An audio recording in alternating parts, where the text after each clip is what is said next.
ഇടതുകോട്ടകളെ തകർത്തെറിഞ്ഞുകൊണ്ട് UDF-ന് മിന്നും വിജയം സമ്മാനിച്ച ബഹുമാനപ്പെട്ട മുഖ്യമന്ത്രിക്ക് എല്ലാവിധ ആശംസകളും ഹൃദയത്തിൽ നിന്ന് അറിയിക്കുകയാണ്. അങ്ങയുടെ ഭരണം ഒരു 5 വർഷം കൂടി തുടരണമേ എന്നുള്ള ഒരു പ്രാർത്ഥന എനിക്കുണ്ടായിരുന്നു.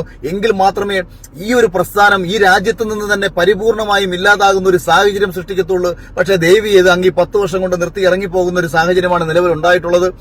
ജനങ്ങളെ ഇത്രയേറെ ചതിച്ച് പറ്റിച്ച ഒരു നാറിയ രാഷ്ട്രീയ പ്രവർത്തനം ഭരണതലത്തിലിരുന്ന് പ്രവർത്തിച്ചുകൊണ്ടിരുന്ന ഒരു മുഖ്യമന്ത്രിക്കേറ്റ തിരിച്ചടി തന്നെയാണ്. അത് ആരാണ് കൊടുത്തതെന്ന് ചോദിച്ചു കഴിഞ്ഞാൽ ഇടതുപക്ഷത്തിൽ വിശ്വസിക്കുന്ന, കമ്മ്യൂണിസ്റ്റ് പാർട്ടിയിൽ വിശ്വസിക്കുന്ന, കമ്മ്യൂണിസ്റ്റ് മൂല്യങ്ങൾ കാത്തു സൂക്ഷിക്കുന്ന വലിയൊരു വിഭാഗം ജനത പിണറായി വിജയൻ എന്ന് പറയുന്ന മുഖ്യമന്ത്രിക്കെതിരെ നടത്തിയ ഏറ്റവും മികച്ച നീക്കം തന്നെയാണ് ഈ പഞ്ചായത്ത് തെരഞ്ഞെടുപ്പിൽ കണ്ടത്.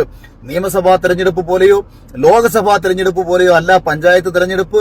പാർട്ടിയുടെ സംഘടനാ തലത്തിൽ നിന്ന് കാലങ്ങളായിട്ട് ചെയ്തുകൊണ്ടിരിക്കുന്ന വർക്കിന്റെ അടിസ്ഥാനത്തിൽ എല്ലാ കാലത്തും പഞ്ചായത്ത് തെരഞ്ഞെടുപ്പുകളിൽ കമ്മ്യൂണിസ്റ്റ് പാർട്ടിക്ക് ഒരു മേൽക്കോയ്മ ഉണ്ടാവാറുണ്ട്.